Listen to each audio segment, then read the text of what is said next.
Alright, so I just want to do a little video here.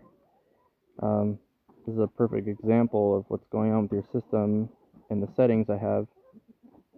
So we got your sun run over here producing 1,148 watts. The new system over here producing 1,895 watts. And your house is using 8,082 watts. And the casita is using 177 watts. Now, and you're back selling 49 watts to the grid. So I have it set, so as you can see here, the arrows are coming out of your batteries and over here to the GridBoss and then down to your house. So I set the system up so you can buy power from yourself, 30% of your capacity of your battery. So then you're not buying it from the grid if you don't need to.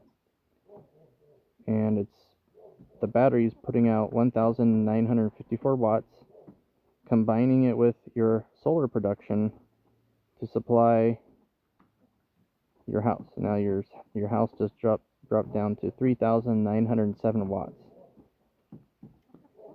And the system is just controlling all the energy where it needs to go. Now the casita is using a little bit more and just automatically controlling everything. And then once your loads drop down enough in your system,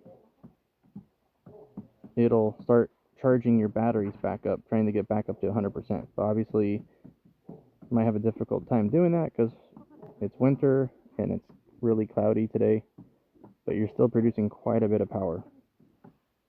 It's even back feeding a little bit of power. But then once the batteries do get 100% full, which maybe it'll be next week once this cloudy, rainy weather is done, then any additional power will come back out to the grid. Everything looks like it's working really well, perfectly how it's designed to work.